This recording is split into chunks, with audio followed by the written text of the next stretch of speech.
Hello friends, आप सभी का स्वागत है हमारे यूट्यूब चैनल इलेक्ट्रिकल फैक्ट्स में। जैसा कि हम लोग का टॉपिक चल रहा था बेसिक इलेक्ट्रिसिटी का, उसमें हम लोग डीसी थ्योरी की तरफ बढ़ रहे थे। तो डीसी थ्योरी से पहले हमने सोल्डरिंग देख लिया था, ठीक है, सोल्डरिंग देखा था और उसमें हम लोगों ने कंडक्टर पढ़ लिया था, सेमी कंडक्टर, इंसुलेटर, इन सभी चीज़ों के बारे में जानकारी हासिल कर ली थी। अभी दोस्तों हम लोग चलेंगे डीसी थ्योरी की तरफ। तो उसकी तरफ जाने से पहले थोड़ा सा हम अल्टरनेटिंग करंट यानी एसी और डीसी, ठीक है, इन दोनों में थोड़ा अंतर देख लेते हैं कि इन दोनों में अंतर है क्या, क्यों हम लोग डीसी अलग पढ़ रहे हैं, क्यों हम लोग एसी अलग पढ़ रहे हैं, ठीक है। तो अल्टरनेटिंग करंट होता है वो है जिसका दिशा और परिमाण समय के साथ क्या हो, बदलता हो, उसे हम लोग क्या कहेंगे, अल्टरनेटिंग करंट। पहला इसका डिफरेंस क्या होता है कि ये क्या होता है, इसका दिशा और परिमाण, ठीक है, दिशा और परिमाण समय के साथ परिवर्तित होता है, के साथ परिवर्तित होता है, ठीक है। मगर डीसी क्या होता है यानी डायरेक्ट करंट में क्या होता है कि इसका दिशा हमेशा एक नियत होता है, टाइम के सापेक्ष दिशा जो होता है, दिशा समय के सापेक्ष, समय के सापेक्ष नियत होता है। क्या होता है, नियत होता है। क्लियर है। ये बाई डायरेक्शनल है, मतलब ये पॉजिटिव में भी जा सकता है और निगेटिव में भी जा सकता है। तो ये हो गया बाई डायरेक्शनल। बाई डायरेक्शनल का मतलब ये होता है कि इधर हमारा टाइम है, इधर हमारी क्वांटिटी है, ठीक है। तो ये क्या होगा, पॉजिटिव भी जाएगा, निगेटिव भी जाएगा, यानी बाई डायरेक्शनल हुआ। और ये क्या हमारा यूनि डायरेक्शनल, ठीक है, यूनि डायरेक्शनल है। इसका हमेशा क्या होगा, एक दिशा में ही प्रवाहित होता रहेगा, ठीक है, एक दिशा में टाइम के सापेक्ष हमेशा नियत रहेगा, ठीक है। इसमें क्या होती है, इसमें फ्रीक्वेंसी होती है, ठीक है, इसमें क्या होती है, फ्रीक्वेंसी होगी। क्यों फ्रीक्वेंसी होगी, क्योंकि ये टाइम है, ठीक है, यहाँ पे टाइम है, तो यहाँ पे टाइम में ये कुछ सेकंड खा रहा है, सेकंड के साथ इसका क्या रहा है, चेंज हो रहा है। तो यहाँ पे क्या है, इसकी फ्रीक्वेंसी होती है 50 से 60 हर्ट्ज, ठीक है, इतनी ली जाती है भारतवर्ष में, ठीक है, और ये अमेरिका का है 60 हर्ट्ज इसकी फ्रीक्वेंसी होती है। बट इसमें क्या होती है, नो फ्रीक्वेंसी, ठीक है, नो फ्रीक्वेंसी। क्यों, क्योंकि समय के साथ ये स्टार्ट ही नहीं हो रहा है, ये डायरेक्ट सिर्फ क्या है, कांस्टेंट है, इसलिए, ठीक है। उसके बाद इसका पावर फैक्टर, ठीक है, पावर फैक्टर हम जब एसी थ्योरी पढ़ाएंगे तो बताएंगे कि पावर फैक्टर क्या होता है। इसका पावर फैक्टर क्या होता है, लीडिंग और लैगिंग दोनों हो सकता है, लीडिंग एंड लैगिंग, ठीक है, दोनों हो सकता है। लेकिन इसका पावर फैक्टर क्या होता है, यूनिटी होता है, ठीक है, पावर फैक्टर यूनिटी। क्लियर है। पावर फैक्टर यूनिटी होने का एक और कारण है कि यहाँ पे क्या होता है, रेजिस्टिव सर्किट ही आते हैं। क्या होते हैं, रेजिस्टिव सर्किट ही होते हैं, ठीक है। यहाँ पे कैपेसिटिव एंड इंडक्टिव दोनों होते हैं, capacitive circuit and inductive circuit दोनों होते हैं, इसलिए यहाँ पे क्या कहा जा रहा है, लीडिंग एंड लैगिंग दोनों। क्लियर है। इतनी चीज़ें होती है अल्टरनेटिंग और डायरेक्ट करंट में। इसमें अभी एक और चीज़ है कि जो अल्टरनेटिंग करंट है, ठीक है, अल्टरनेटिंग करंट को स्टेप अप स्टेप डाउन आसानी से किया जा सकता है, step up and step down, ठीक है, स्टेप डाउन किया जा सकता है, किया जा सकता है, ठीक है। यहाँ पे क्या होगा, इसको आसानी से स्टेप अप स्टेप डाउन नहीं कर सकते हैं, स्टेप अप स्टेप डाउन नहीं कर सकते, ठीक है। ये चीज़ें याद रखिएगा आप लोग, ठीक है। इसके जो मशीन्स होते हैं, ठीक है, एसी ऑपरेटेड मशीन जितनी भी होंगी उसका कंस्ट्रक्शन, ठीक है, कंस्ट्रक्शन जो होगा वो इजी होगा यानी सरल होगा, ठीक है, सरल होगा। लेकिन जितनी भी डीसी ऑपरेटेड मशीन होंगी, ठीक है, डीसी मशीन जितनी भी होंगी उनका कंस्ट्रक्शन, ठीक है, उनका कंस्ट्रक्शन हार्ड होता है, मतलब अधिक खर्च वाला होता है, खर्चीला होता है, ठीक है, खर्चीला होता है। क्लियर है। तो ये कुछ रही हमारी difference between AC and DC. अभी इसके बाद देखते हैं कि हमारी डीसी थ्योरी जब स्टार्ट हो रही है तो डीसी सर्किट भी आएंगे, ठीक है। तो ये सब नोट कर लीजिएगा आपको, ये सब चीजें, ठीक है। अभी देखिए डीसी सर्किट, डीसी सर्किट देखिए 4 प्रकार का, कोई भी सर्किट जो होगा, ठीक है, कोई भी सर्किट होगा वो 4 प्रकार का होगा। एक क्लोज सर्किट, ठीक है, क्लोज सर्किट, ओपन सर्किट, फिर शॉर्ट सर्किट, फिर लीकेज सर्किट, ठीक है, लीकेज सर्किट, ठीक है, लीकेज सर्किट। तो ओपन सर्किट, ये क्लोज सर्किट पहले क्या होता है इसको देखते हैं। जिस परिपथ में धारा प्रवाहित हो जाए वो हमारी क्या कहलाएगी, क्लोज सर्किट कहलाएगी। इसका मतलब ये देखिए, ये कोई लोड लगा हुआ है, लैंप लगा हुआ है, इसको क्या करें, सप्लाई दे दें हम, ठीक है, तो यहाँ से क्या होगी, धारा प्रवाहित हो जाएगी, क्योंकि ये पूरी तरीके से क्या है, क्लोज है, कोई भी इसमें ब्रेकडाउन नहीं है, तो यहाँ पे क्या होगा, आसानी से धारा प्रवाहित हुई, तो ये हमारा क्या होगा, क्लोज सर्किट होगा। क्लोज सर्किट में करंट का मान होता है, ठीक है, करंट का मान डिपेंड करता है रेजिस्टेंस पे, किस पे, रेजिस्टेंस पे, ठीक है। क्लोज सर्किट में करंट का मान रेजिस्टेंस पे। यहाँ इस सर्किट में सेकंड पॉइंट है, इस सर्किट में पावर व्यय होता है, मतलब शक्ति खपत होती है। क्या होती है, पावर खपत होती है, यानी शक्ति खपत होती है। क्लियर है। उसके बाद देखते हैं ओपन सर्किट। ओपन सर्किट ये होता है जिसमें धारा प्रवाह क्या हो, न स्थापित हो पाए, ठीक है, धारा प्रवाह न स्थापित हो पाए, यानी ये जब ये स्विच यहाँ से कांटेक्ट इसका जुड़ेगा तब न जाकर कि ये अपना धारा प्रवाहित करेगा। जब ये ओपन है तो यहाँ पे क्या होगा, इसमें धारा प्रवाहित नहीं होगा, यानी धारा प्रवाहित नहीं होगा तो आई का मान क्या होगा, 0 हो जाएगा। आई का मान 0 होगा तो आर का मान क्या होगा, इनफाइनाइट। क्लियर है। क्यों इनफाइनाइट होगा, क्योंकि यहाँ पे क्या है, ओपन है, ओपन में क्या होगा, एयर होगा, एयर तो हमारा कंडक्टर की तरह काम करेगा नहीं, तो इसलिए यहाँ पे कहेंगे कि रेजिस्टेंस का मान इनफाइनाइट है। उसके बाद देखते हैं शॉर्ट सर्किट। शॉर्ट सर्किट में मान लीजिए लोड लगा हुआ है, यहाँ से एक सप्लाई दी जा रही है इसको, ठीक है। अभी क्या किया जाए, एक जंपर वायर लेकर के इस 2 पॉइंट को, ए और बी को, ठीक है, ए और बी को क्या किया जाए, शॉर्ट कर दिया, मतलब जोड़ दिया जाए, तो ये क्या होगा, ये जो सर्किट बनेगा इसमें ये क्या होगा, शॉर्ट सर्किट कहलाएगा।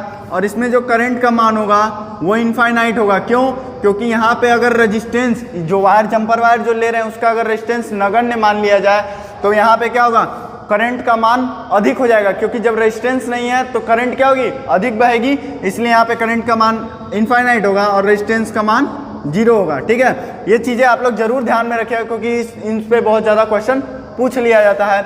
अभी देख लीजिए, मान लीजिए कोई ये मेटेलिक, आपका मेटेलिक बॉडी, ठीक है, लीकेज सर्किट क्या होता है, एक मेटेलिक बॉडी है, जैसे आयरन हो गया, इलेक्ट्रिक प्रेस, ठीक है, इलेक्ट्रिक प्रेस जो होता है, इलेक्ट्रिक आयरन जो होता है, उसको हम लोग क्या किए, सप्लाई दिए, ठीक है। लेकिन ये जो आपका पॉजिटिव वायर है, ठीक है, ये पॉजिटिव वायर क्या हो, इसकी मेटल बॉडी से टच हो जाए, क्या हो, मेटल बॉडी से टच हो जाए, तो ऐसी सर्किट में से क्या होगा कि जो इसमें कुछ धारा प्रवाहित, मान लीजिए आई हो रही थी, तो इस पॉइंट तक तो आई, ठीक है, यहाँ पे आई करंट यहाँ तक आई, लेकिन उसके बाद हमारे जो उपकरण है, यानी ये जो डिवाइस है, इसमें क्या हुई, I माइनस I1 गई और कुछ धारा जो यहाँ से टच हो गई इसकी बॉडी में, वहाँ पे I1 धारा गई, तो ये कहेंगे कि हमारा कुछ करंट का क्या हुआ, लीकेज हुआ, यानी क्षरण हुआ। तो इस ऐसी सर्किट जो होगी उसे हम लोग क्या कहेंगे, लीकेज सर्किट होगी। और इसमें क्या होता है कि इसमें इससे बचने के लिए, यानी लीकेज से बचने के लिए हम लोग किसका प्रयोग करते हैं, फ्यूज का, सॉरी इसका प्रयोग करते हैं ELCB का, ELCB का। और शॉर्ट सर्किट से बचने के लिए हम लोग फ्यूज या MCB का प्रयोग करते हैं, ठीक है। फ्यूज जानते ही हैं, MCB का होता है मिनिएचर सर्किट ब्रेकर, जो हमारा क्या करता है, शॉर्ट सर्किट होने पे ट्रिप कर जाता है। इसमें किसका प्रयोग करते हैं, ELCB, RCCB, ठीक है, ये पुराना है, इसका नया ELCB अभी नया है। RCCB का पूरा होता है residual current circuit breaker, earth leakage circuit breaker. तो दोस्तों ये था अभी हमारा सर्किट के बारे में। इसके बाद देखते हैं हम लोग का सबसे मेन जो DC थ्योरी का स्टार्टिंग पॉइंट अब आता है, वो है हमारा ओम्स लॉ। क्या है, ओम्स लॉ।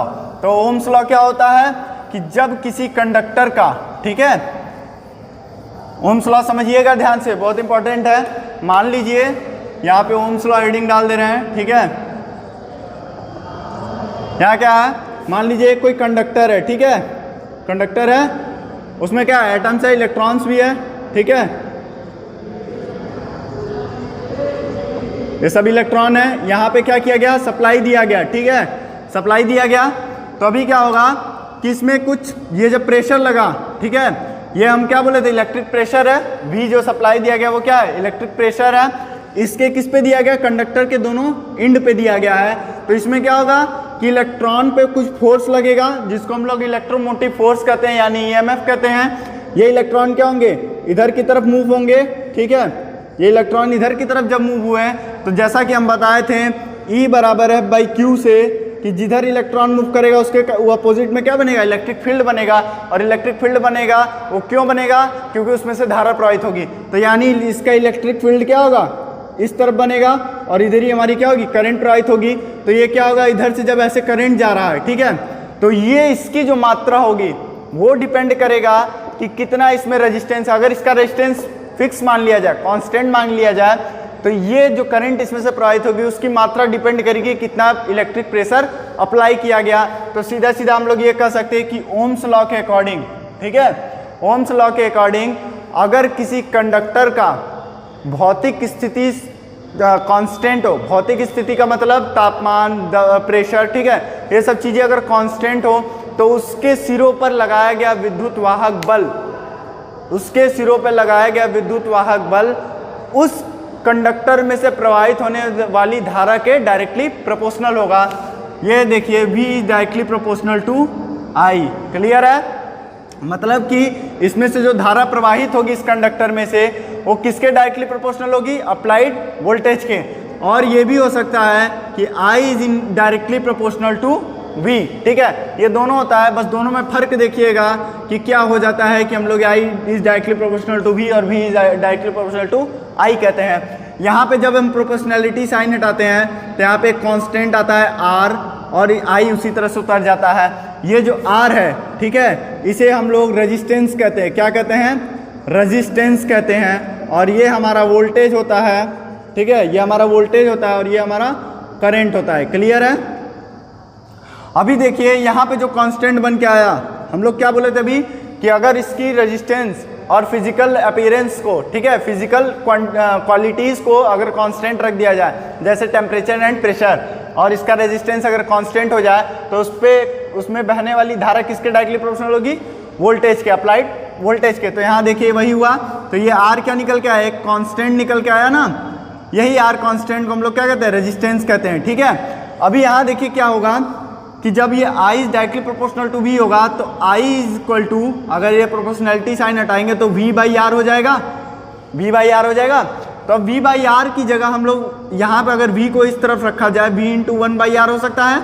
और 1 बाई R क्या होता है, हमारा कंडक्टेंस होता है। क्या होता है, कंडक्टेंस होता है। तो यहाँ पे बस एक फॉर्मूला यही चेंजमेंट होता है कि I is directly proportional, I is equal to V into G, जहाँ पे I हमारा करंट हो जाता है, ठीक है, यहाँ पे V हमारा वोल्टेज हो जाता है, ठीक है, और G हमारा कंडक्टेंस हो जाता है, ठीक है। क्लियर है, यहाँ पे बस यही डिफरेंस होता है। अभी देखिए यहाँ पे हमारा जो रिलेशन निकल के आया V is equal to IR, ठीक है, ये जो रिलेशन निकल के आया इसी को ध्यान में रखते हुए एक ट्रायंगल बनाया गया जिसका नाम है ओम्स ट्रायंगल। क्या बनाया गया, ओम्स ट्रायंगल, ठीक है। ओम्स ट्रायंगल में क्या होता है कि एक त्रिभुजाकार संरचना होती है। इसमें क्या होता है कि ऊपर वोल्टेज होता है, इधर I इधर R। अभी देखिए अगर आपको V निकालना होगा, V निकालने के लिए I इंटू R का मल्टीप्लाई कर देंगे तो सीधे हमारा आ जाएगा वोल्टेज। फिर उसके बाद मान लीजिए रेजिस्टेंस निकालना होगा तो V डिवाइडेड बाई I कर देंगे। यहाँ पे I निकालने के लिए हम लोग क्या करेंगे, V बाई R कर देंगे। तो ये जो हमारा ट्रायंगल होगा इसको अगर आप याद रखेंगे तो ये फॉर्मूला याद रखने की जरूरत ही नहीं होगी कि किसको क्या करने के लिए हम लोग कैसे निकालेंगे। जैसे रेजिस्टेंस निकालना है तो V बाई I कर दिए, I निकालना है तो V बाई R कर दिए, V निकालना है तो I by I into R कर दिए, ठीक है। तो दोस्तों ये था हमारा ओम्स ट्रायंगल। इसके बाद देख लेते हैं कि जो हमारा ओम्स लॉ है, ठीक है, ओम्स लॉ जो है वो किस पे क्या होगा, फॉलो होगा, मतलब किस किस कंपोनेंट पे फॉलो होगा, किस कंपोनेंट पे नहीं फॉलो होगा। तो इसमें पहला पॉइंट आता है कि जो हमारा ओम्स लॉ होता है वो सिर्फ किस पे फॉलो होगा, पैसिव कंपोनेंट पे, ठीक है, passive component Ohm's law follow होता है। और उसके बाद डीसी एंड एसी, ठीक है, डीसी एंड एसी सर्किट दोनों पे फॉलो होगा, लेकिन एसी सर्किट में तब फॉलो होगा जब रेजिस्टेंस की जगह, ठीक है, रेजिस्टेंस की जगह इम्पीडेंस लिया जाए। क्या लिया जाए, रेजिस्टेंस की जगह इम्पीडेंस लिया जाए तो वहाँ पे क्या होगा, हमारा ओम्स लॉ फॉलो हो जाएगा, ठीक है। अब कहाँ पे ओम्स लॉ फॉलो नहीं होगा, ठीक है, ओम्स लॉ कहाँ पे फॉलो नहीं होगा तो उसको देखते हैं कि Ohm's law does not follow, ठीक है, यहाँ लिख दे रहे हैं डजंट फॉलो। तो इसमें पहला पॉइंट आता है कि हमारा जो ओम्स लॉ है वो एक्टिव कंपोनेंट पे नहीं आएगा। क्या होगा, एक्टिव कंपोनेंट पे फॉलो नहीं होगा, एक्टिव कंपोनेंट पर फॉलो नहीं होगा, क्लियर है? एक्टिव कंपोनेंट के अंदर जितने भी हमारे डायोड, ठीक है, सेमीकंडक्टिंग मटेरियल जितने भी होंगे वो हमारे क्या कहलाते हैं? एक्टिव कंपोनेंट कहलाते हैं, सेमीकंडक्टिंग मटेरियल। इन सब पे क्या होगा? ओम्स लॉ फॉलो नहीं होगा। उसके बाद नेक्स्ट पॉइंट है कि हमारा इलेक्ट्रोड, ठीक है, इलेक्ट्रोड्स जिस पे ज़्यादा गैसें निकलें, ठीक है, इलेक्ट्रोलाइट, ठीक है, इलेक्ट्रोलाइट पे फॉलो नहीं होगा। किस इलेक्ट्रोलाइट पे फॉलो नहीं होगा? जिस इलेक्ट्रोड पर, ठीक है, जिस इलेक्ट्रोड पर अधिक, ठीक है, जिस इलेक्ट्रोड पे अधिक गैसें उत्सर्जित होंगी उस पे फॉलो नहीं होगा, ठीक है। अधिक गैस जिस इलेक्ट्रोलाइट के इलेक्ट्रोड पे हमारा क्या होगा? अधिक गैसें उत्सर्जित होगी उस पर क्या होगा? हमारा ओम्स लॉ फॉलो नहीं करेगा, ठीक है। उसके बाद आर्क लैम्प पे भी हमारा ओम्स लॉ फॉलो नहीं करता है, ठीक है। तो दोस्तों ये सारी पॉइंटें आप लोग याद रखिए क्योंकि एग्जाम पॉइंट ऑफ व्यू से बहुत ही इंपॉर्टेंट है। तो दोस्तों आज के वीडियो में सिर्फ इतना ही। हम लोगों ने आज ओम्स लॉ देख लिया। अब इसके बाद हम लोग आगे देखेंगे कि रेजिस्टेंस जो हमारी ये कांस्टेंट निकल के आया, ये रेजिस्टेंस क्या होता है और रेजिस्टेंस के कुछ प्रॉपर्टी देखेंगे। तो दोस्तों अगर आपको हमारा वीडियो अच्छा लगे तो लाइक करिएगा, शेयर करिएगा, सब्सक्राइब करिएगा हमारे चैनल को। न्यू नोटिफिकेशन के लिए बेल आइकन जरूर प्रेस करें। Thank you.